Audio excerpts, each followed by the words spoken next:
Jesús dijo, escudriñen las Escrituras. No es lean la Biblia. No significa lean la Biblia cuando se reúnan, sino es la tarea que todos nosotros tenemos de conocer la palabra de Dios como nuestra responsabilidad y confiar que el Espíritu Santo nos va a ayudar a todos, a cada uno. Yo quiero hablar esta mañana sobre una iglesia triunfante. Vidas que triunfan.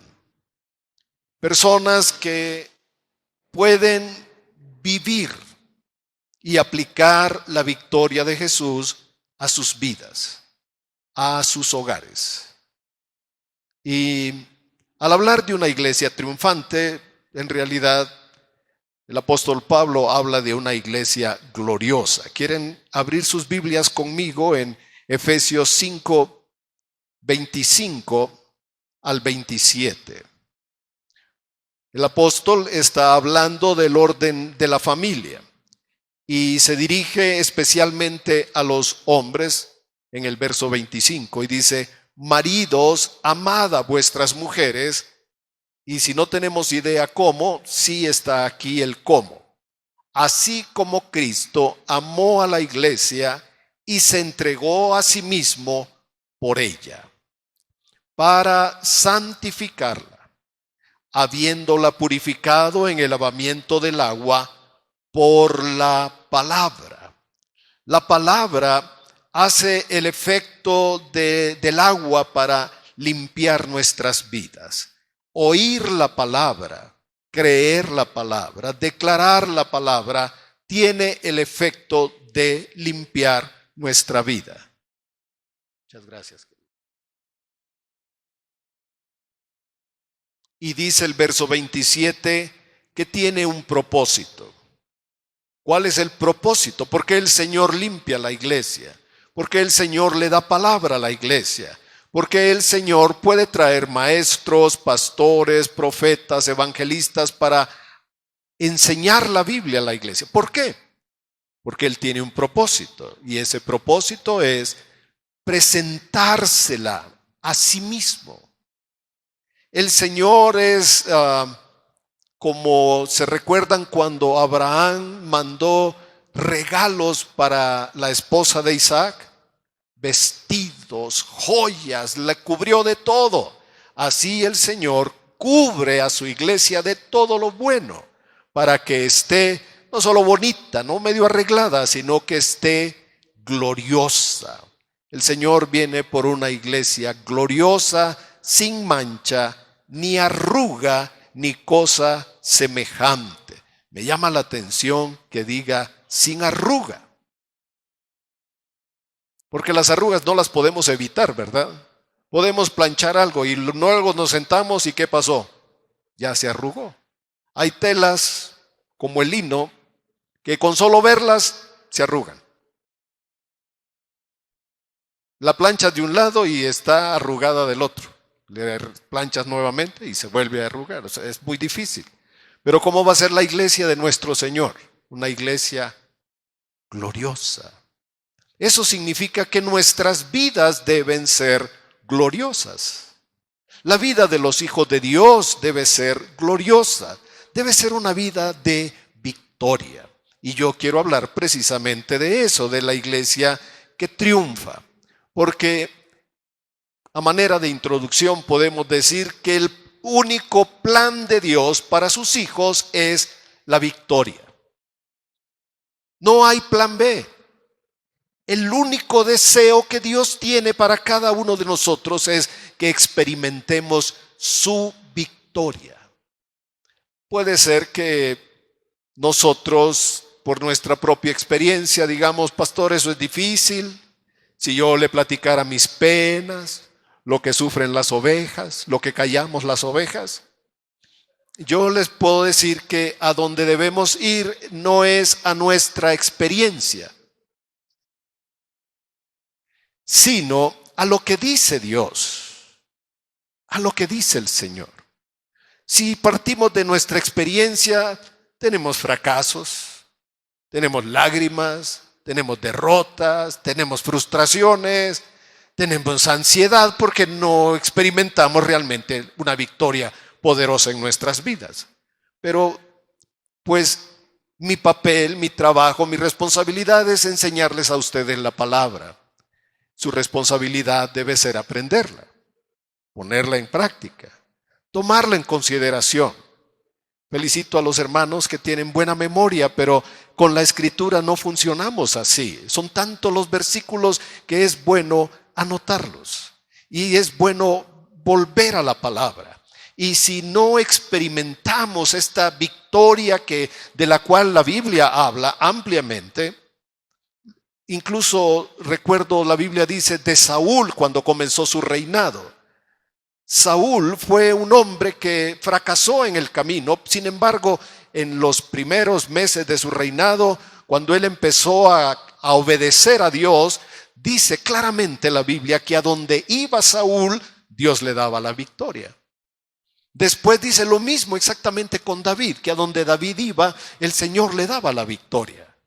Y ahora me gustaría pensar que a donde vaya José, Judith, a donde vaya María, Dios le da la victoria. Que así se escribiera de nuestras vidas. Amén.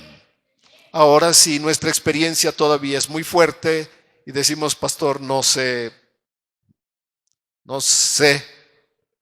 Bueno, voy a pedirles entonces que leamos en el Salmo 25, porque Dios tiene el interés de enseñarnos.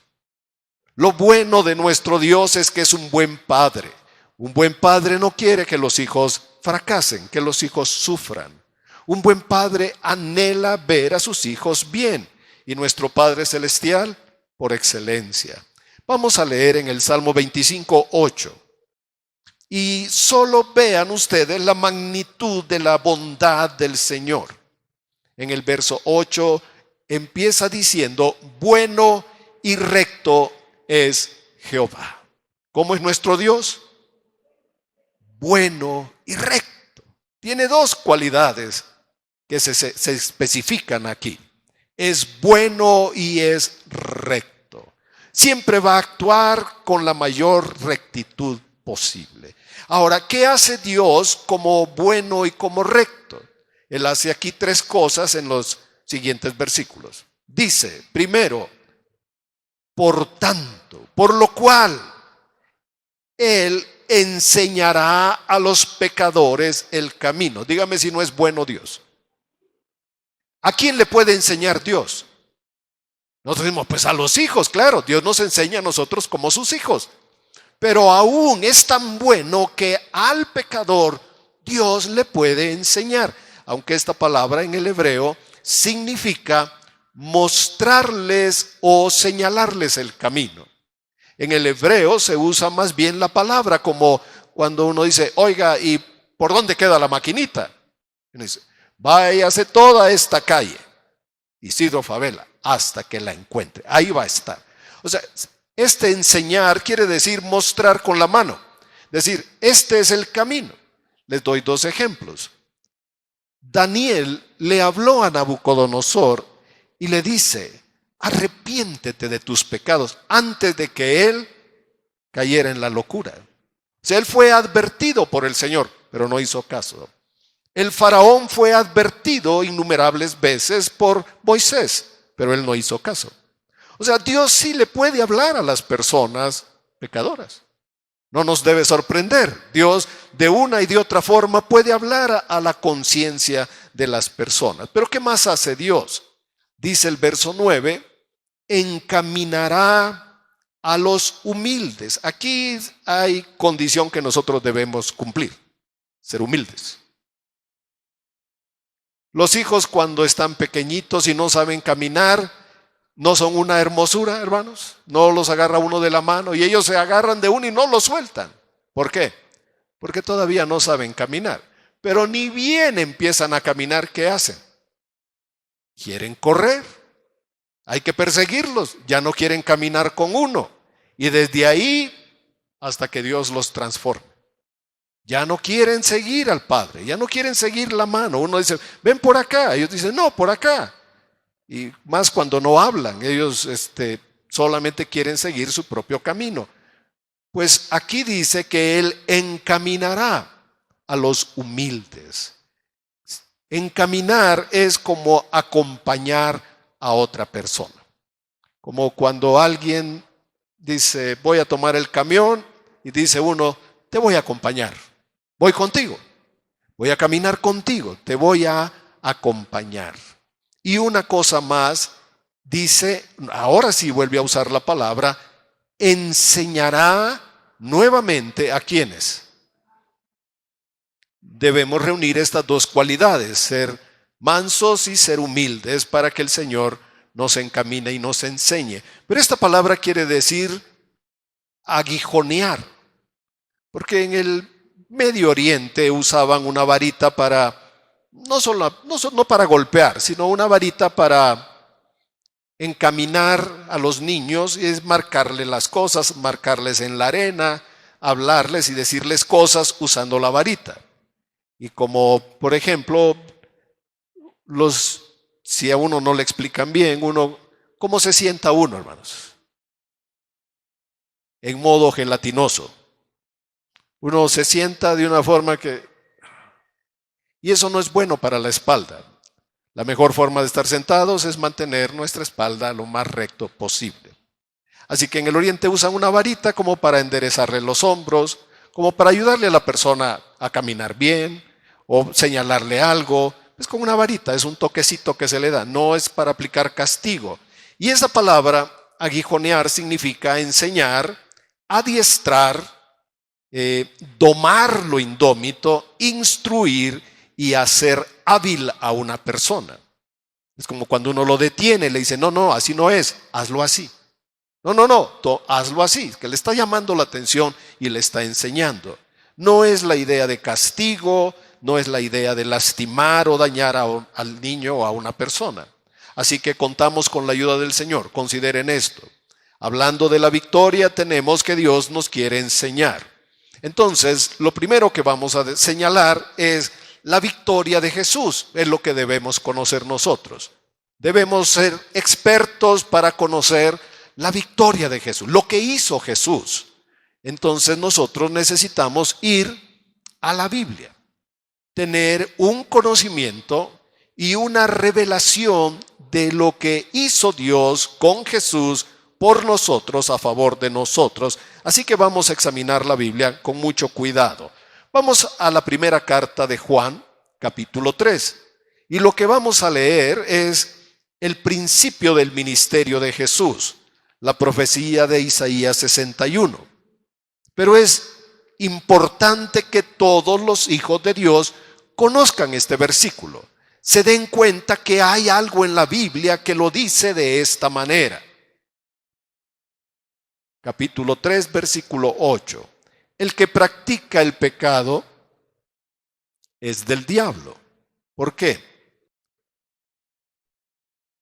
Porque el diablo peca desde el principio. Debemos seguir leyendo. Para esto apareció el Hijo de Dios. Y la iglesia lo tiene que decir, lo tiene que hablar, lo tiene que declarar con su boca. ¿Para qué vino Cristo? Para deshacer las obras del diablo. La iglesia lo debe saber, lo debe declarar, porque vemos las obras del diablo a nuestro alrededor. Y por eso oramos, por eso clamamos para que el Señor destruya esas obras. Así que tenemos lo primero en Juan que nos dice, para esto apareció el Hijo de Dios, para deshacer las obras del diablo. Esto significa, es un verbo que significa como aflojar una ligadura, soltar una atadura, soltar las cadenas, derribar, desatar, destruir, quebrantar, quitar, soltar. Es una palabra muy amplia, pero literalmente es hacer libre, quitar las ataduras de alguien. Para esto apareció el Hijo de Dios. ¿Para qué? Digámoslo todos, para deshacer las obras del diablo. El diablo puede venir, pudo venir en contra nuestra, pudo hacernos daño, pero ahora en Cristo tenemos poder, facultad, autoridad para reprender las obras del diablo. No estamos ahora como víctimas, no somos las víctimas del diablo, somos los hijos de Dios, y Él dice: yo le doy potestad de hollar sobre serpientes y escorpiones y toda obra del diablo. Así que para esto vino Jesús. Y esto concuerda, si quieren solo anótelo, si están tomando nota, en Hechos 10:38, cuando Pedro predicó en la casa de Cornelio, Pedro señaló que el Espíritu Santo había venido sobre Jesús para, dice él, hacer bienes y sanar a todos los oprimidos por el diablo, porque Dios estaba con él. Así que cuando Jesús vino, lo que podemos ver es la victoria de Jesús, un ministerio de enseñar la palabra, de orar por los enfermos, de echar fuera demonios, de destruir las obras del diablo. Eso es lo que vemos en los evangelios. Y terminan los evangelios con la muerte y resurrección de nuestro Señor. Los evangelios no fue la victoria total. Tenemos que ir a la carta a los Hebreos, al capítulo 2, porque lo que hizo Jesús fue empezar a derribar el reino de las tinieblas, poner en evidencia que Él era el Señor, poderoso y vencedor sobre la oscuridad. Pero todo lo que leemos en los evangelios no era la máxima victoria de Jesús. Su máxima victoria fue cuando Jesús murió y resucitó. Por eso Hebreos 2:14 nos dice que Jesús participó de carne y sangre, se hizo como nosotros, se hizo de carne y hueso como nosotros, se limitó a vivir en un cuerpo, y dice, Él también participó de lo mismo. Y ahora nos podemos preguntar, ¿para qué? Y aquí tenemos la respuesta: para destruir. ¿Para qué? Para destruir. ¿Se recuerdan que decía Juan? Para deshacer las obras del diablo. Pero ahora está usando otra palabra: para destruir por medio de la muerte al que tenía el imperio de la muerte, esto es, al diablo. O sea, la venida de Jesús tenía un propósito: destruir también al que tenía el poder, al que estaba ejerciendo dominio sobre la humanidad. Destruir por medio de la muerte al que tenía el imperio de la muerte. ¿De quién está hablando? Del diablo. Y la siguiente cosa que hace Jesús es librar a todos los que por el temor de la muerte estaban durante toda la vida sujetos ¿a qué? A servidumbre, como esclavos, dominados por el temor, dominados por el temor a la muerte, el temor de lo que va a pasar, el temor de la vida, el temor del futuro, el temor de toda clase de cosas. Jesús vino para destruir primero al diablo y librar a todos los que por el temor de la muerte estaban bajo servidumbre. Esta palabra destruir en el griego significa estar o dejar enteramente inmóvil a una persona, anularla, es hacerla inútil, lo cual se me hace maravilloso. Pensé que les iba a dar gusto.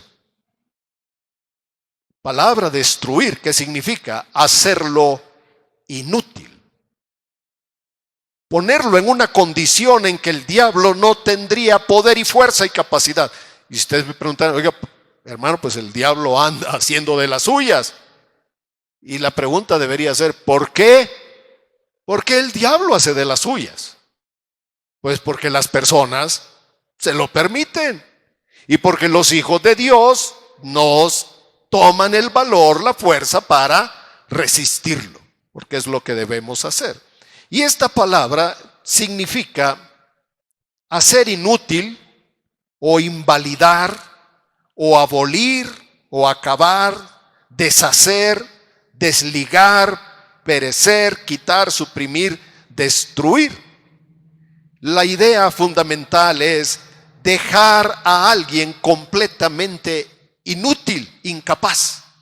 Eso fue lo que hizo Jesús con el diablo. Eso fue lo que hizo Jesús con Satanás. Le quitó el poder, la fuerza. Lo dejó inmóvil, inútil. Así que tenemos dos ideas. La primera es que vino para liberar a las personas, para ejercer un ministerio donde él demostraba, como dijo, si yo por el Espíritu de Dios echo fuera a los demonios, el reino de Dios ha venido acá. Un reino mayor, superior al reino de las tinieblas. Ahora dice Hebreos que él vino para destruir al que tenía el imperio de la muerte, al diablo, y librar a todos. Pero eso no es todo, hermanos. Hay algo más que hizo el Señor y espero que les dé gusto.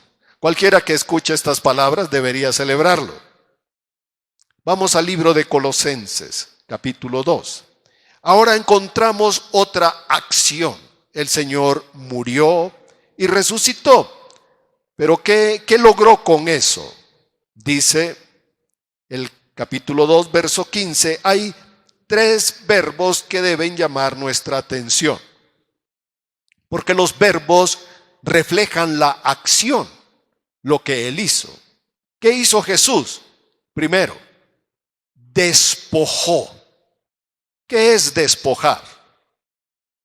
Como un ladrón que asalta a alguien, le quita el carro, le quita la billetera, le quita el celular, la pluma, todo. El cinturón, la ropa, los zapatos, quizás lo deja por ahí abandonado. Despojar, quitarle todo. ¿Qué hizo Jesús con los principados y las potestades? Los despojó de su poder, de su fuerza, de su derecho, de su dominio, de su capacidad de hacer mal. Los despojó. ¿Qué más hizo? Los exhibió públicamente. Los exhibió derrotados y avergonzados.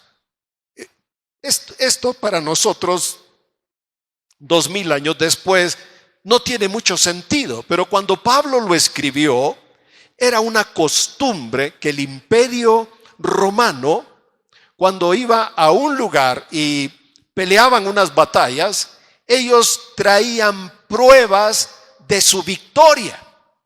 No había forma de tener buenas noticias. Lo que un mensajero pudiera decir no era suficiente. Entonces, lo que hacían los romanos era como decir, fuimos a tal territorio y luchamos con estos grandotes y los vencimos y ahora los traemos aquí derrotados, encadenados, humillados y avergonzados. Ellos arrastraban con cadenas a todos los que se les habían opuesto. Esa era la idea. En otras versiones más modernas dicen que el Señor los exhibió en su desfile triunfal. Lo que hizo Jesús fue una victoria sobre los principados, las potestades, sobre las huestes de maldad. Los despojó y los exhibió. ¿Y qué más? Triunfó sobre ellos. El triunfo de Jesús es nuestro triunfo. Triunfó sobre ellos en la cruz. Estas 3 palabras son importantes entenderlas. Los despojó, los exhibió y triunfó sobre ellos en la cruz. No es que nosotros vencemos al diablo, no es con nuestra fuerza, capacidad, nuestra fe. No, nosotros apropiamos la victoria de Jesús. Lo que nosotros hacemos es tomamos lo que Cristo hizo y nos refugiamos con Él. Nos ponemos como los niños chiquititos detrás de su papá, que llegan visitas y los niños pequeñitos lo que hacen es que se esconden detrás del papá, apenas sacan la carita. Pues nosotros estamos detrás de Jesús y ahí Él nos ha compartido su victoria. Bueno, yo creo que esto hay que decirlo muchas veces hasta que nos caiga el 20. Porque hablar de que están despojados podemos decir, pastor, pero es que mire la verdad en mi experiencia. Y así como están las cosas, pastor, yo digo, no, que el diablo anda suelto.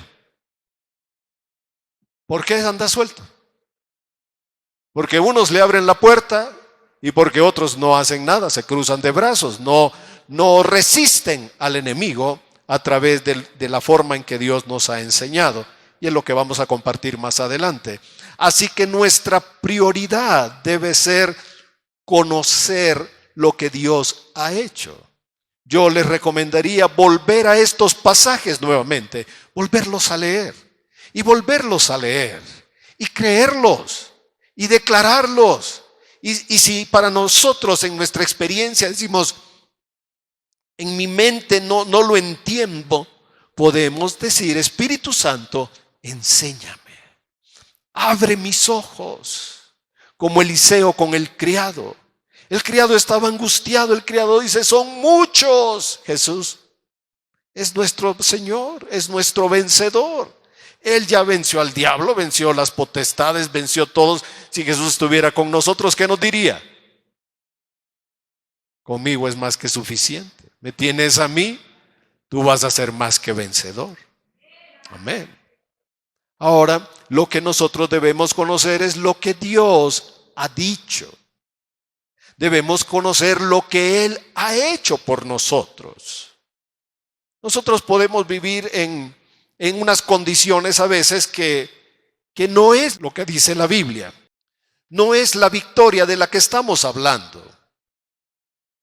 Me recuerda siempre a Joel. Joel contrasta nuestra realidad, 3:10, donde Joel dice, diga el débil, fuerte soy. Y si somos débiles, y si estamos padeciendo de algo, y si estamos que no alcanzamos a exhibir nuestra victoria, debemos refugiarnos en el Señor, porque Él ha prometido dar la victoria a todos, a cada uno de sus hijos. Recordemos el Salmo 25, Él nos va a enseñar. Amén. Así que lo primero que enfatizamos es la victoria de Jesús. No enfrentamos al diablo con nuestra fuerza y capacidad, sino conociendo la victoria de nuestro Señor, sabiendo lo que Él hizo para darnos a nosotros la victoria. La segunda cosa que nosotros debemos conocer es cómo opera el enemigo. Una iglesia va a triunfar cuando conoce, cuando identifica cómo es que el enemigo opera. Si no, estaríamos a ciegas. San Pablo dice, estaríamos como con los ojos vendados, como en las piñatas, que la gente tiene los ojos vendados y un palo y tira golpes al aire sin pegarle a nada. Esa expresión la usa San Pablo. Pero no peleamos a ciegas. Dice la segunda carta de los Corintios, capítulo 2 y verso 11. Muy importante esta palabra. Dice, para que Satanás no gane ventaja sobre nosotros. Está hablando del perdón. Y Pablo dice, debemos perdonar por una razón. Segunda Corintios 2:11. Debemos perdonar para que el enemigo no gane ventaja sobre nosotros. Cuando no perdonamos, le damos un lugar a las tinieblas. Le permitimos al enemigo que opere en nuestra vida. Cuando guardamos sentimientos, resentimientos, corajes, odio, enojo, disgusto, molestia, incomodidad. Porque a veces decimos, no, yo estoy bien. Sí me incomoda, sí me molesta, pero no estoy enojado. Pero ya los perdoné. Pero el lenguaje dice que no. Entonces dice Pablo, debemos perdonar. ¿Para qué? Para que el enemigo no tome ventaja sobre nosotros. Y esta expresión es la importante. Pues no ignoramos, dice Pablo. Y así es como nosotros debemos decir. No ignoramos cómo es que el diablo trabaja. No debemos ignorar. no nos debe agarrar por sorpresa. No nos debe agarrar de una forma que no sepamos qué es lo que está detrás de una circunstancia. No ignoramos sus maquinaciones. Y eso quiere decir la percepción que se tiene o la disposición, el pensamiento, la atención que se pone sobre algo por observación. Lo que el enemigo hace es que observa a las personas.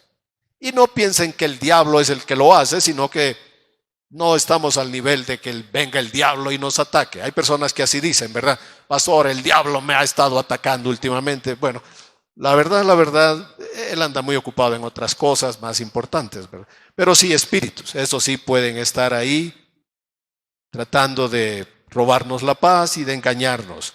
Entonces, ¿cómo lo hacen ellos? Pues lo hacen por observación, por observar cómo son las personas.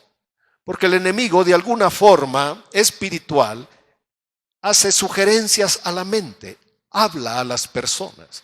Y las personas, si no disciernen esa voz, la escuchan. Y por decir, si el enemigo le dice a alguien, mira, tú no tienes esto, tú no tienes esto otro.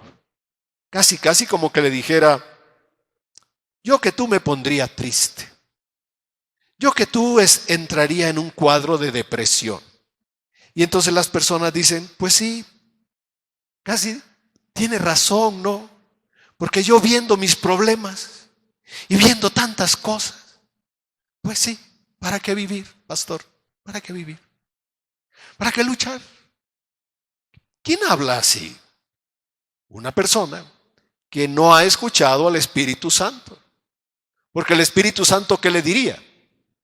Le diría, Hechos 10:38, Primera de Juan, para esto vino Jesús, para deshacer las obras del diablo. Le diría Hebreos 2:14, Cristo vino para destruir al que tenía el imperio de la muerte y librarnos de toda forma de esclavitud. Ahora, ¿qué dice? No ignoramos cómo es que Él trabaja porque pone atención en nuestras vidas. Y si algo nos atrae, es como hay personas que debemos felicitarlas, no tienen gusto, son pocas, pero no tienen gusto por el azúcar. No les gusta el azúcar, prefieren comer algo salado. Si uno les llevara un pastelito, dice, hubieras traído mejor un sándwich. Porque no les gusta lo dulce. No sé si hay alguno aquí, porque a la mayoría el dulce es como una tentación. ¿Hay alguien que no le guste el dulce? Por lo menos tenemos dos manos acá, 3, 4, ahora más. Que no les guste el azúcar, que si les dan un dulce mejor lo guardan y no se lo comen. Que si les dan pastel dicen, no, mire, poquitito. Y son de los que le dan una mordidita y luego se queda por ahí el pastel. Felicitamos a estas personas que no les gusta el dulce, porque a la mayoría nos gusta el dulce. Porque el dulce provoca en el cerebro una sensación de, quiero más. Así que si uno toma una cucharada de cajeta y la paladea, uno pensaría, ¿ya es suficiente? ¿Qué dice? Lo peor es que sigue con la misma cuchara. Y vuelve nuevamente por otra cucharada. Por la cuarta, quinta, que dice, bueno, la última. Y sigue. Y podría seguir. Porque el azúcar es algo adictivo. Está comprobado. El azúcar hace que las personas se sientan bien, por un lado. Pero por el otro lado, se siente uno también que uno quiere seguir comiendo más. Entonces, ¿qué es lo que hace el enemigo? Dice a esos de la maquinita, los vamos a tentar con azúcar. Y ya vimos quienes levantaron la mano, los vamos a tentar con lo salado. Lo que hace el enemigo, ¿verdad? Por años que nos ha observado, que ha estado atacando a nuestras familias, que ha creado ciertos patrones de pensamiento, de sentimiento. Él sabe cómo atacar. porque ha hecho su tarea, ha observado. Lo que nosotros debemos hacer es conocer cómo es nuestro enemigo. Quiero decir 3 cosas acerca de cómo es. En realidad es mucho lo que tenemos que aprender, pero hoy vamos a señalar 3 cosas que tiene el enemigo. La primera es que el diablo es un ser maligno y perverso. Tiene una maldad que nosotros no la podríamos cuantificar. Nosotros no podríamos medir la magnitud de su maldad. El diablo es malo y perverso y es el causante de todo mal y desgracia en la humanidad. Y hay un versículo que nos refuerza esto que estamos diciendo, que es Juan 10:10, donde Jesús dijo que el ladrón vino con 3 propósitos: hurtar, matar y destruir. Si Dios te bendice con paz, ¿qué crees que quiere hacer el enemigo? Quiere robarte la paz. Si tú tienes paz en tu corazón, el enemigo va a atacarte en la noche y te va a poner ciertos pensamientos de duda, de intranquilidad, y te va a querer robar el sueño. ¿Qué debe hacerle el Hijo de Dios? Si recibe unos pensamientos, inmediatamente los rechaza. En el nombre de Jesús, no quiero pensar en eso. Rechazo esos pensamientos. No me van a robar la paz, la alegría, la tranquilidad. Nada de eso me va a ofender, nada de eso me va a quitar lo que Dios ya me ha dado y ha depositado en mi corazón. Pero debemos entender, el ladrón vino para hurtar, matar y destruir. El diablo puede atacar a un niño. Cuando le trajeron al Señor un niño con convulsiones, él preguntó, ¿desde cuándo le pasa eso? El papá dijo, desde niño. O sea, el diablo no tiene misericordia para decir que con un bebé recién nacido no lo va a dejar en paz. O va a decir el enemigo, a estos de la maquinita los vamos a dejar descansar ahora con las fiestas patrias. No los vamos a tentar, no les vamos a hacer nada, los vamos a dejar que sigan en sus descansos. ¿Ustedes creen que el enemigo descansa? Día y noche. Vamos a leer qué es lo que hace el diablo. Y miren, debemos unir Juan 10:10 con Lucas 8:12. Porque aquí es una de las cosas donde el diablo es especialista en robar. Es un ladrón experto. Dice Lucas 8:12, explicando la parábola del sembrador con los de junto al camino. La parábola decía que vinieron las aves y se comieron la semilla.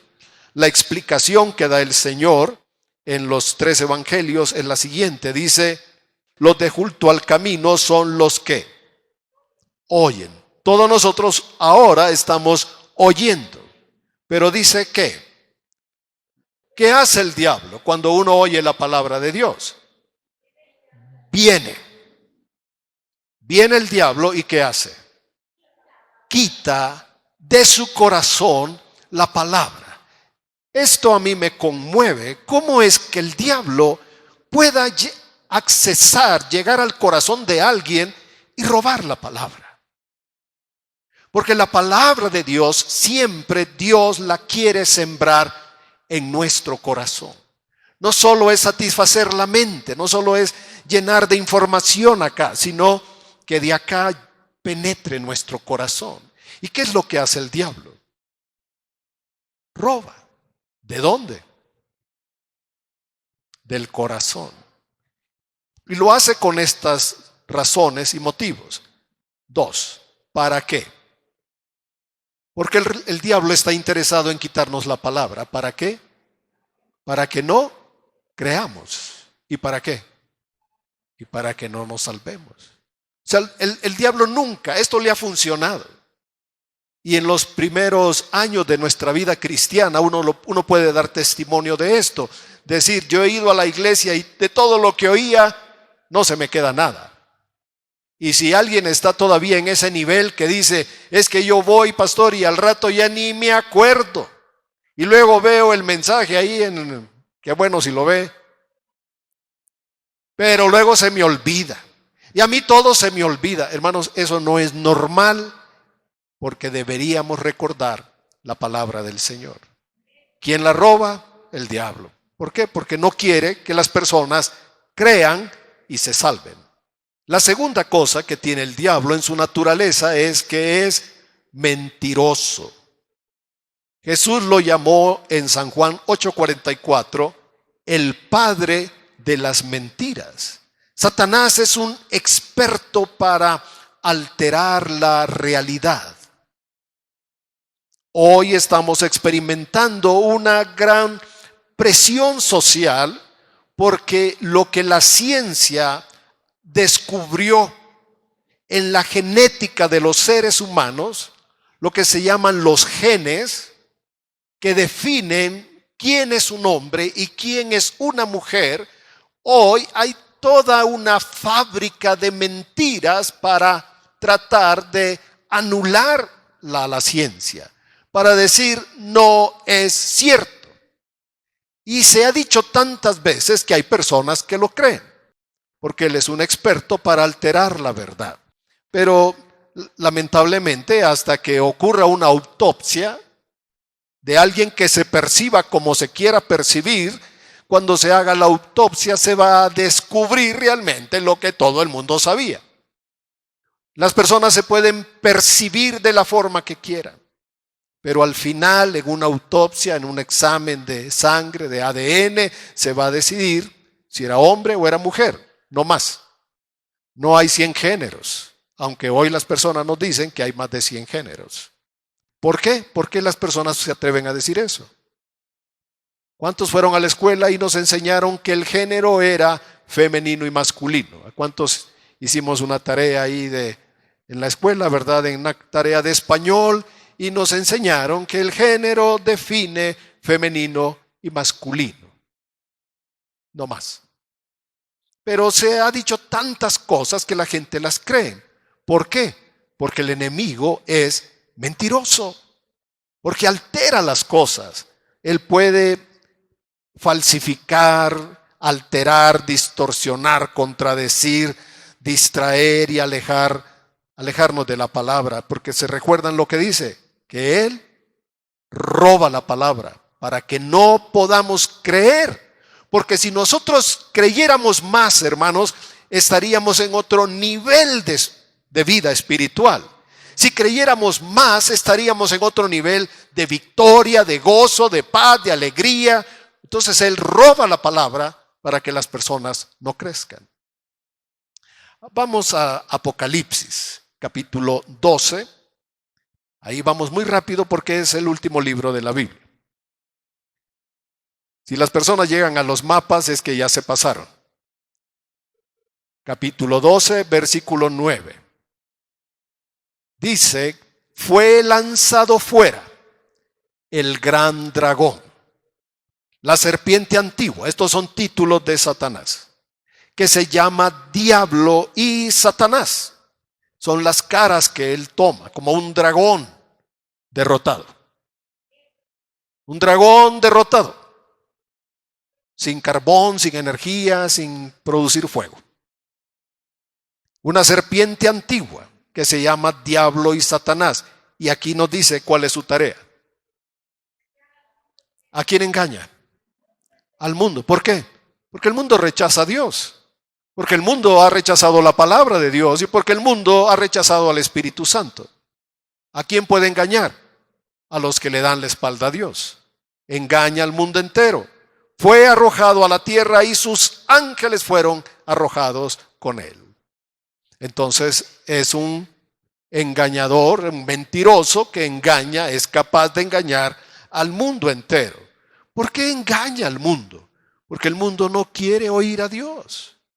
Y no sé si a ustedes ya cristianos les haya pasado algo, que si uno, por decirlo, uno sabe que estoy mal, pero encuentro a alguien que sabe mi situación y me está aconsejando que haga lo correcto, ¿cómo me siento con esa persona? No me siento a gusto. Si me llama por teléfono, ¿qué voy a hacer? Digan que no estoy. Si me manda un mensaje, Puedo hasta apagar el teléfono. Es que no quiero que me digan lo que yo sé que tengo que hacer. Porque no nos gusta. A mí no me gusta. Se los confieso. Y ya que fui sincero con ustedes, ¿a cuántos de ustedes les gusta que le llamen la atención? No nos gusta. Y si estuviéramos en algo en que Dios nos quiere llamar la atención, ¿qué hacemos nosotros? Nos hacemos patos que no oímos. Nos hacemos los que no oímos. Por eso el Señor dice, mis ovejas no son grandes predicadores. No son grandes. Mis ovejas, ¿qué hacen? Una cualidad que tienen las ovejas. Una cualidad maravillosa que tienen las ovejas. ¿Saben qué? Escuchan la voz de su pastor. En la antigüedad, cuando se juntaban varios rebaños, los juntaban para protegerlos en la noche. Uno que no sabe dice, ¿y ahora qué problema? ¿Cómo van a saber cuál oveja es de cada pastor? Ningún problema, porque cada pastor le habla a sus ovejas. ¿Y sabe qué pasa? Que las ovejitas siguen a su pastor. Y el otro pastor vuelve a hablar y esas ovejitas siguen a su pastor. ¿Qué dijo Jesús? Mis ovejas, ¿qué? Oyen mi voz y me siguen cuando pueden. ¿Y qué más? Y me siguen. Y tú eres una oveja del Señor, ¿te consideras una oveja de Jesús? Síguelo. Óyelo y síguelo. Oír es muy importante, después veremos eso. Así que el diablo es mentiroso. La tercera cosa como podemos identificar al enemigo es que él es un experto en acusar. ¿Cómo podemos tener victoria sobre el enemigo? Cuando identificamos que es maligno y que es mentiroso y que además es acusador. Si tienen abierta su Biblia en Apocalipsis 12:10, leemos ahora, dice Juan, oí una gran voz en el cielo que decía, una declaración tremenda, poderosa, ahora ha venido la salvación, el poder y el reino de nuestro Dios y la autoridad de su Cristo. ¿Por qué? Porque ha sido lanzado fuera el acusador de nuestros hermanos. ¿Cuál es el oficio del diablo? Acusar. Acusar. Si uno de niño rompió de un pelotazo una ventana, para las personas que viven en esa casa, cada vez que ven a ese niño, ¿qué dicen? Ese fue el que me rompió la ventana. Lo van a recordar toda la vida. Ya crecieron, ya se graduaron en la universidad. Dice, ya sabías de fulanito, tu vecino. Ah, sí, el que me rompió la ventana, ¿verdad? Como que uno se queda trabado en el tiempo con esas cosas. El diablo así es. El diablo sabe porque nos tentó y nos sedujo, nos engañó y por ahí hicimos algo que Dios desaprueba. Entonces el diablo lo sabe. ¿Qué va a hacer él entonces? Va a estar constantemente recordando lo que pasó. Él trabaja, dice aquí, día y noche. El diablo no descansa. Su tarea, y además él por experiencia lo ha comprobado, que nosotros somos fáciles de caer en sus trampas. Que si nos recuerda algo, nos sentimos mal, sentimos que ya Dios no nos ama, que no nos va a escuchar, que tal vez mis problemas son por eso, porque el enemigo está acusando día y noche. Tú lo debes saber. ¿A qué horas crees que el enemigo te va a atacar? En cualquier hora. Y te va a presentar un panorama oscuro, te va a decir que no hay esperanza, que no hay forma de resolverlo, porque él es experto para mentir y para acusar. Y cuando uno cae en su juego, uno experimenta vergüenza. Todas las personas, por ejemplo, que las agarran y las exhiben en una foto, esas personas quedan avergonzadas ante la sociedad y quedan avergonzadas delante de la familia y delante de los conocidos. Y uno puede decir, como a veces ha ocurrido en nuestras ciudades, que los vecinos acá que no mataban una mosca, tenían una casa de seguridad, ahí llevaban personas secuestradas. Y uno dice, y tan amable la señora, y me daba los buenos días. Eso ha pasado. Y esas casas eran, que le llaman casas de seguridad. Eran parte de una banda destructiva. Bueno, cuando los atrapan, ¿qué hacen las autoridades? Los exhiben su foto y dice, se detuvo a estas personas por participar de estas acciones contrarias a la ley. Eso trae vergüenza. Cuando uno ha hecho algo equivocado, malo, falló, ni modo que uno pueda estar orgulloso, a menos que estuviera loco. Pero si uno es una persona normal, se siente mal. Y si alguien me lo recuerda, más mal. Y si alguien me lo señala, pues me siento mal. Y lo que el enemigo trata de hacer es humillarnos, avergonzarnos, traer culpa y traer condenación, porque entonces nos sentimos mal ante Dios. De día y de noche está en contra nuestra. Hoy enfatizamos dos eventos: la victoria de Jesús y la derrota del diablo. ¿Qué celebramos? La victoria de nuestro Señor. Con nuestra alabanza, con nuestras oraciones, declaramos la victoria de Jesús. No importa lo que ven nuestros ojos, Jesús es Señor de señores y Rey de reyes. Amén. Ahora, descubrimos al enemigo. Sabemos que él jamás será bueno. Cuando nos insinúa algo, cuando nos dice, vente por aquí te va a ir bien, yo te voy a dar, te voy a hacer, como le dijo el diablo a Jesús, todo esto te daré si postrado me adoras. El diablo es malo. Todo lo que ofrece es un engaño y es una mentira. ¿Alguien está de acuerdo conmigo? Tenemos que identificar al diablo. Todo lo que el diablo sugiere es para mal, para destrucción. Él ya sabe a dónde le toca ir. Él sabe que le queda poco tiempo, dice el Apocalipsis también. Y lo que el diablo busca es arrastrar al mayor número de personas, impidiéndoles conocer la palabra, alejándolos del Señor, enfriando sus vidas. Así que él sabe que está derrotado. Ellos saben que están derrotados y sin embargo albergan una esperanza de triunfar contra Dios cuando ya fueron derrotados. Ese es el poder de la mentira. Cuando a una persona se le demuestra que está equivocada y todavía sigue creyendo que podrá. ¿Podrá el diablo? Un día sí me sorprendió. Uno cree a veces con el paso de los años que uno ya sabe muchas cosas y la verdad es que cada día aprendemos. Encontré un grupo de personas en algún lugar en Estados Unidos que ellos hacían unas oraciones para la salvación del diablo. ¿Puede alguien realmente con conocimiento de la Biblia, con entendimiento de la palabra, con la presencia del Espíritu Santo o con el sentido común rogar que Dios perdone, salve y restaure porque Dios es un Dios de amor? No, no puede ser. Sin embargo, hay de todo, ¿verdad? En el mundo, no en la viña del Señor. En el mundo hay de todo.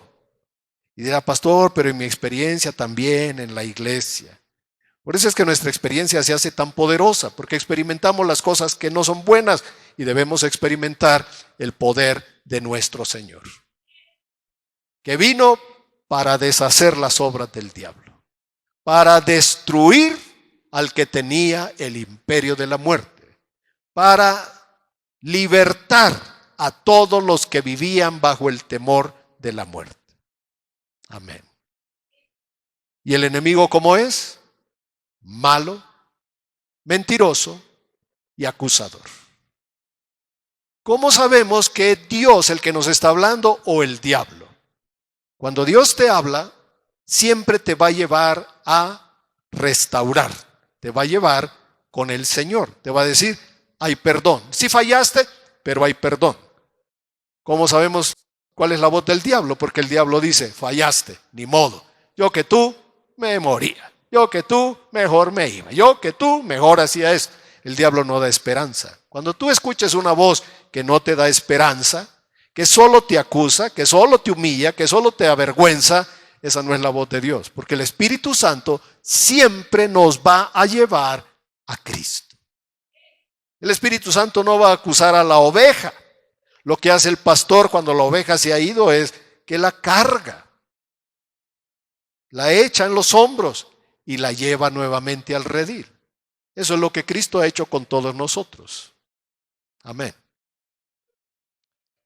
Nos falta todavía entonces cómo podemos aplicar esta victoria y lo vamos a tener el próximo domingo. ¿Cómo es que esta victoria de Cristo se aplica a nuestra vida? Hoy celebremos que Cristo vino para destruir las obras del diablo, librar a todos los cautivos, darnos vida eterna. Amén. Por favor, abramos el corazón un momento. Lo que hemos oído tiene que llegar a nuestro corazón y que el enemigo no robe lo que Dios ha sembrado en nuestra vida.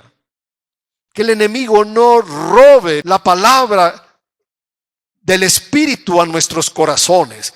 Que tenemos la victoria en Cristo Jesús. Que el diablo con todo su poder fue avergonzado, quebrantado, quedó inútil en la cruz del Calvario. La aparente derrota de Jesús fue la mayor victoria. El reino de las tinieblas selló su derrota con la resurrección de nuestro Señor. Los despojó, los exhibió, triunfó sobre ellos en la cruz del Calvario. La palabra es para que la creamos y la apropiemos y roguemos: Espíritu Santo, aplica a mi vida estas palabras. Aplica a mi corazón estas palabras. Debo atesorarlas para experimentar victoria día a día. Frente a las pruebas, frente a las tentaciones, donde cada uno de nosotros tiene sus luchas y conflictos, ahí estará la victoria de nuestro Señor, porque costó su vida darnos la victoria sobre las tinieblas.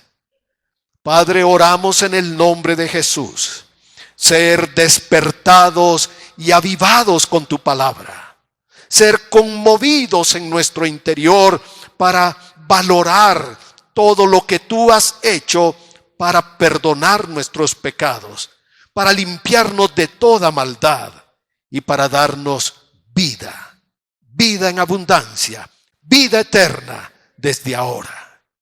Ruego por cada uno de tus hijos que les fortalezca su corazón y su alma, que su espíritu esté firme, que su mente esté protegida con el yelmo de la salvación, escudo de fe en sus vidas y una palabra poderosa en sus labios como espada de doble filo para destruir las mentiras del enemigo. Estamos calzados con un calzado especial porque llevamos la palabra del Señor. Nuestro corazón está protegido con la justicia de Cristo. Estamos firmes. Solo se requiere que estemos firmes en la victoria de nuestro Señor. Y Él aplicará su victoria a todas las áreas de nuestra vida. Lo adverso y lo peor de los ataques del enemigo, Él los cambiará en las más grandes bendiciones para nosotros. En el nombre de Jesús oramos. En el nombre de Jesús lo pedimos y lo creemos. Amén. Amén. La victoria de Jesús con cada uno de ustedes, hermanos. Damos gracias al Señor por su palabra. Amén. Dios les bendiga a todos. Amén.